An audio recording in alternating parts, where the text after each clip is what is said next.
नमस्कार दोस्तों, स्वागत है आपका आत्मवाणी पर। आज हम महाभारत के चैप्टर 1 की पूरी कहानी सुनेंगे। तो देर किस बात की, चलिए शुरू करते हैं। और हाँ, सब्सक्राइब करना ना भूलें। बहुत समय पहले की बात है। राजा परीक्षित के पुत्र जनमेजय ने अपने पिता की मृत्यु का बदला लेने के लिए एक महान सर्प यज्ञ का आयोजन किया। इस यज्ञ में उन्होंने सारे सर्पों को नष्ट करने की प्रतिज्ञा की थी। इस यज्ञ में अनेक ऋषि मुनि उपस्थित थे। उनमें से एक महान ऋषि वैशंपायन भी थे, जो स्वयं वेदव्यास के शिष्य थे। जनमेजय ने वैशंपायन से विनम्र निवेदन किया, हे मुनिवर, कृपया मुझे मेरे पूर्वजों की कथा सुनाइए। मैं जानना चाहता हूं कि कैसे वह भयानक महाभारत युद्ध हुआ, पांडव और कौरवों के बीच इतनी शत्रुता क्यों थी, और मेरे पूर्वजों ने किन किन धर्म संकटों से होकर यात्रा की। ऋषि वैशंपायन मुस्कुराए और बोले, हे राजन, जो कथा तुम सुनना चाहते हो वह साधारण नहीं है। यह एक ऐसा ग्रंथ है जिसे स्वयं व्यास ऋषि ने रचा है। इसे इतिहास कहा गया है। इसमें धर्म, अधर्म, नीति, राजनीति, युद्ध, प्रेम, बलिदान, भक्ति सब कुछ समाहित है। यह कथा भारत के नाम से जानी जाती है क्योंकि यह राजा भरत के वंश की गाथा है। जो इसमें है वह कहीं और नहीं है, और जो इसमें नहीं है वह कहीं नहीं है। तो दोस्तों, कथा की शुरुआत होती है राजा भरत से, जो एक चक्रवर्ती सम्राट थे। उन्होंने अपने पराक्रम और धर्मशीलता से पूरे भारतवर्ष पर राज्य किया। उन्हीं के नाम पर इस देश का नाम भारत पड़ा। राजा भरत के वंश में कई प्रतापी और धर्मनिष्ठ राजा हुए, जिनमें आगे चलकर हस्तिन हुए, जिन्होंने हस्तिनापुर की स्थापना की। यह नगर बाद में कुरुवंश की राजधानी बना। अनेक पीढ़ियों के बाद राजा शांतनु हुए, जो बहुत ही वीर, दयालु और न्यायप्रिय राजा थे। एक दिन राजा शांतनु गंगा नदी के किनारे शिकार के लिए गए थे। वहां उन्हें एक सुंदर स्त्री दिखाई दी, जो एक्चुअली में देवी गंगा थी।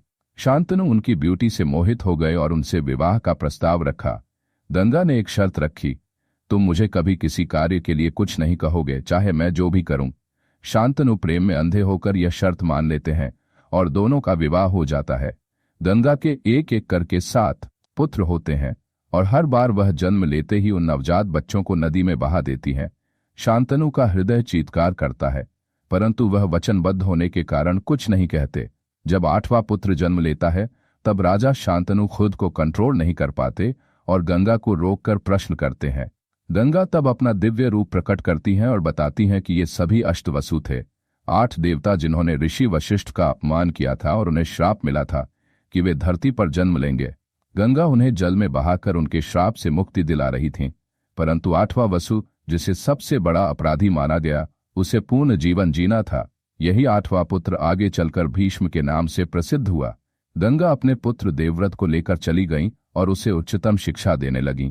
उसने वेद, वेदांग, शस्त्र, नीति और राजनीति की शिक्षा महान ऋषियों से प्राप्त की। परशुराम से युद्ध कौशल, बृहस्पति से नीति और शुक्राचार्य से ज्ञान लिया। जब वह पूर्ण रूप से शिक्षित हो गया, तब गंगा उसे शांतनु के पास लेकर आईं और पिता पुत्र का मिलन हुआ। शांतनु अपने पुत्र की दिव्यता और ज्ञान से अत्यंत प्रसन्न हुए और उसे युवराज घोषित किया। कुछ समय बाद शांतनु एक बार फिर गंगा किनारे गए, जहां उन्हें एक और कन्या दिखी, सत्यवती, जो एक मछुआरे की पुत्री थी। वह सुंदर, गुणी और गंभीर स्वभाव की थी। शांतनु ने उससे विवाह का प्रस्ताव रखा, पर सत्यवती के पिता ने यह शर्त रख दी, मेरी पुत्री का पुत्र ही राजा बने। शांतनु इस शर्त से विचलित हो गए, क्योंकि उन्होंने पहले ही देवव्रत को युवराज घोषित कर दिया था।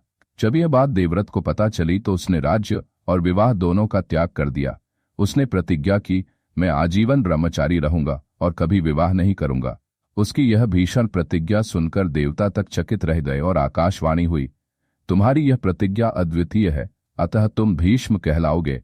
शांतनु ने इस त्याग से अभिभूत होकर भीष्म को वरदान दिया कि तुम्हें मृत्यु तभी आएगी जब तुम स्वयं उसे बुलाओगे। इसके बाद शांतनु और सत्यवती का विवाह हुआ। उनसे 2 पुत्र उत्पन्न हुए, चित्रांगद और विचित्रवीर्य। चित्रांगद युद्ध में मारे गए और विचित्रवीर्य राजा बने। भीष्म ने उनके लिए 3 राजकुमारियों को स्वयंवर से लाकर विवाह हेतु प्रस्तुत किया, अंबा, अंबिका और अंबालिका। अंबा ने विवाह से इनकार कर दिया क्योंकि उसका हृदय पहले ही किसी और को समर्पित था। विचित्रवीर्य का विवाह अंबिका और अंबालिका से हुआ, लेकिन वह अल्पायु में ही रोग से पीड़ित होकर मृत्यु को प्राप्त हुए। अब वंश वृद्धि का संकट उत्पन्न हुआ। तब सत्यवती ने अपने पहले पुत्र वेदव्यास, जो एक महान ऋषि थे, को बुलाया और उनसे नियोग के माध्यम से संतानों की उत्पत्ति का आग्रह किया। वेदव्यास ने अंबिका और अंबालिका से संतान उत्पन्न की।